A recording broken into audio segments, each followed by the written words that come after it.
السلام علیکم دوستو۔ مغرب کے بعد جنازہ ہے ان کے بڑے بھائی کا، یاد سے بتا دیجیے گا آواز کے کر جانے کو مڑی۔ کن کی بات کر رہے ہیں آپ؟ اندر سے ڈری سہمی سی آواز آئی، جوان ہوتی کوئل جیسی آواز جس میں پروں کی سی نرمی تھی اور جڑوں کی سی سختی۔ کیا یہ زہرا بیگم کا گھر نہیں ہے؟ زہرا بیگم نہیں، زہرا بی بی اسی کا ہی گھر ہے، لیکن آپ کس کی بات کر رہے ہیں؟ اماں کا تو کوئی بھائی ہی نہیں ہے، وہ تو اپنے والدین کی اکلوتی تھیں۔ آپ کو یقیناً کوئی غلط فہمی ہوئی ہے۔ تو اندر سے آنے والی جوان آواز اس کی بیٹی کی تھی۔ بتانے والے نے چند لمحوں کے لیے ساری صورتحال پر غور کیا۔ کیا اسے آگے کچھ بولنا چاہیے؟ مجھے کوئی غلط فہمی نہیں ہو رہی، میں ان کے ہی بڑے بھائی کی بات کر رہا ہوں۔ آج صبح فجر کے وقت ان کا انتقال ہو گیا ہے، مغرب کے بعد جنازہ ہے۔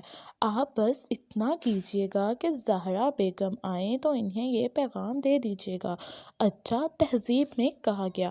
پھر جلدی سے اگلا سوال پوچھ لیا گیا، پتہ کیا ہے کس جگہ ہے جنازہ؟ اس کے سوال پر باہر خاموشی سے بڑھ کر سناٹا چھا گیا، جیسے پیغام دینے والا سرے سے وہاں موجود ہی نہ ہو۔ کس جگہ ہے جنازہ؟ سارا کو پھر سے سوال دہرانا پڑا۔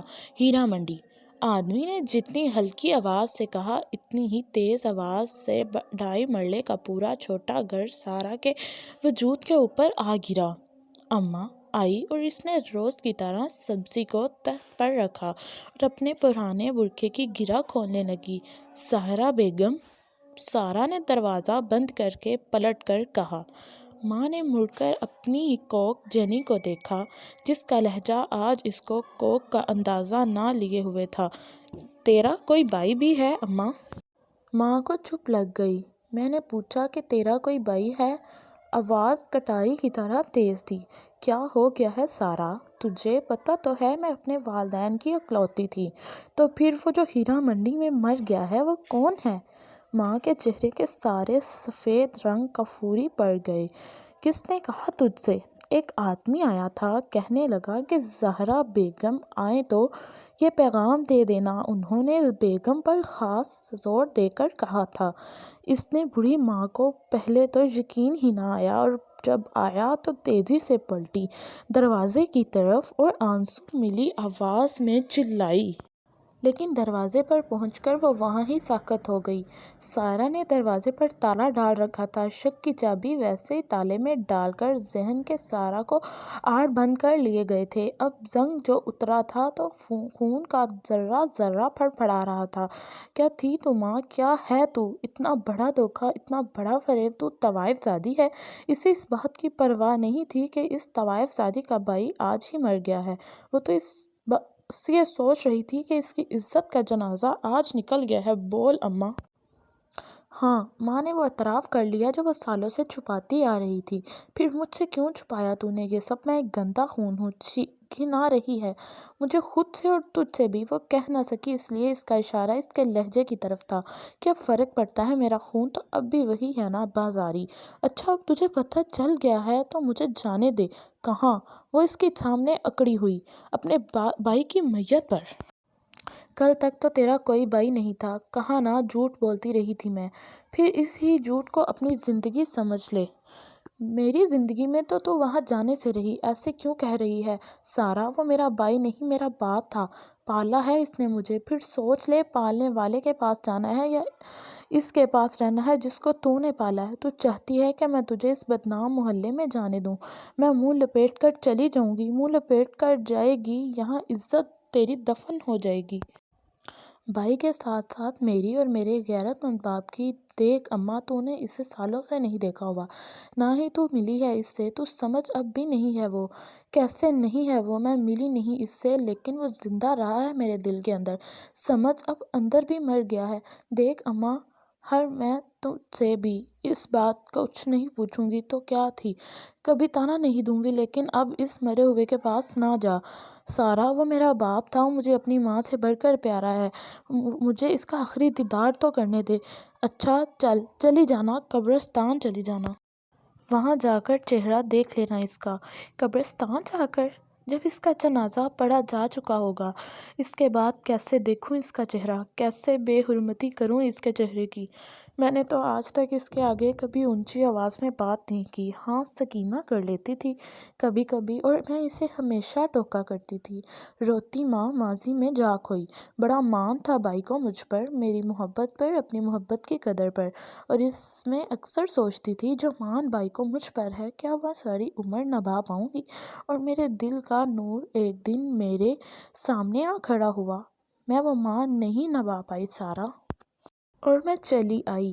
وہ سمجھتا تھا کہ میں اس کی محبت میں کسی کو شریک نہیں کروں گی، لیکن میں نے کر دیا۔ تیرے باپ کو سنا تھا کہ محبت ایسی چیز ہے کہ اندھا کر دیتی ہے۔ میں تو اندھی ہونے کے ساتھ ساتھ بہری بھی ہو گئی۔ بائی کی لوریاں ہر وقت کانوں میں گونجتی رہتی تھیں، سب بھول گئی۔ محلے میں نئی نئی بجلی آئی تھی۔ بائی کا دوست یاور ہمارے گھر بجلی کا میٹر لگانے آیا تھا۔ روشنی کرتے کرتے وہ میرے آنکھوں میں اندھیرا کر گیا۔ بائی نے مجھے کبھی نہ روکا اس سے ملنے سے۔ وہ جانتا تھا کہ میں اس کو چھوڑ کر کہیں جا ہی نہیں سکتی، لیکن میں چلی آئی۔ جس رات میں زیورات کی پوٹلی سنبھالے اپنے گھر سے باہر بھاگ رہی تھی، عین اس وقت بائی کے کمرے کا دروازہ کھٹاک سے کھلا تھا، اور پھر اپنے آپ ہی بند ہو گیا۔ بتی جلی تھی اور پھر بجھا دی گئی تھی۔ مجھے یقین ہے کہ بائی نے مجھے گھر سے بھاگتے ہوئے دیکھ لیا تھا، اور وہ خود ہی چپ ہو گیا تھا۔ اس نے گھر کی ساری بتیاں بند کر دی تھیں تاکہ مجھے یہ نقب لگاتے ہوئے دیکھ نہ سکے۔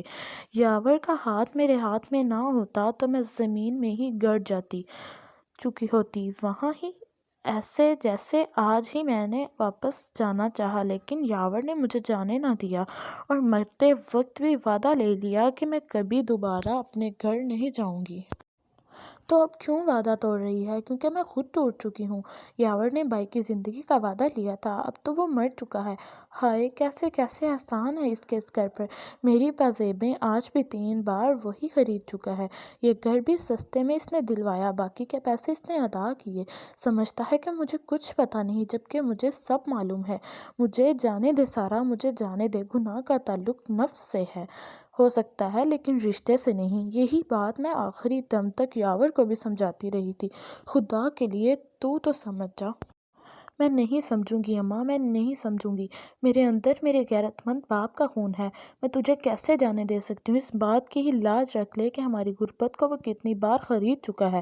میں نے اس کی محبت کا مان توڑا، لیکن وہ اپنی محبت کے مان مرتے دم تک نبھاتا رہا۔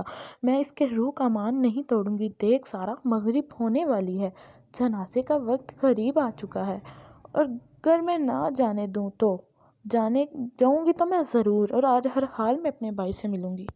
پھر گھر واپس آ کر میرا جنازہ پڑھنے کی تیاری کر لینا، کیونکہ اگر تو وہاں گئی تو میں خود پر تیل چھڑک کر آگ لگا لوں گی۔ شام رفتہ رفتہ سڑکنے لگی تھی، دونوں ایک دوسرے کو دیکھ رہی تھیں۔ یاور سے بھی میں یہی کہتی رہ گئی کہ شرمندگی گناہ سے تو ہو سکتی ہے، رشتے سے نہیں۔ وہ میرا بھائی ہے، میرا کوئی گناہ نہیں ہے۔ میرا رشتہ ہے۔ میں تجھے بھی یہی کہتی ہوں، روح کے مان جسم کے مان سے بھی بڑے ہوتے ہیں۔ مجھے اس کی روح کا مان نبھانے دے، ورنہ تجھے میری روح کا مان نبھانا پڑے گا۔ میری قبر پر اس کی گھر کی مٹی ڈالنی پڑے گی۔ جب وقت آئے گا میں ڈال دوں گی، تو فکر نہ کر، لیکن آج ہی تجھے وہاں جانے دوں گی۔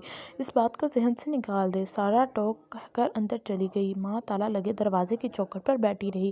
اور آج میں وہاں جا کر رہوں گی، اپنے بھائی سے مل کر رہوں گی۔ آنسو پونچھتی ہوئی ماں بڑبڑائی، نہ جانے یہ لمحہ کیسا تھا، بدشگونی یا انہونی، یا ماں کا مان ایسا تھا کہ اسے توڑنے کو قدرت کا بھی دل نہ چاہتا تھا۔ مغرب کا سورج رفتہ رفتہ عشاء میں بدلنے لگا تھا۔ پھر یہ رات انہی چند لمحوں میں گزر گئی۔ سارا رات کی کسی پہر اٹھی تو اس نے چوکھٹ کے پاس بیٹھی ماں کو دیکھا اور قریب آئی تو دھک سے رہ گئی۔ ماں نے وہ کر دکھایا تھا تو رات بھر کہتی رہی تھی۔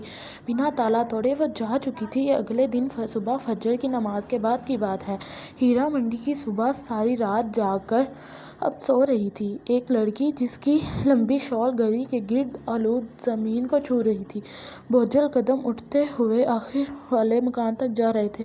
پھر دستک دینے کے بعد دروازہ کھلا تھا اور ایک موٹی تند والا آدمی نمودار ہوا تھا۔ جی، کیا کام ہے؟ آنگن کی مٹی چاہیے۔ کس لیے مٹی چاہیے؟ زہرا بیگم کی قبر پر ڈالنے کے لیے۔ اندر بتا دیں کہ کل رات ان کا انتقال ہو چکا ہے، آج مغرب کے بعد جنازہ ہے۔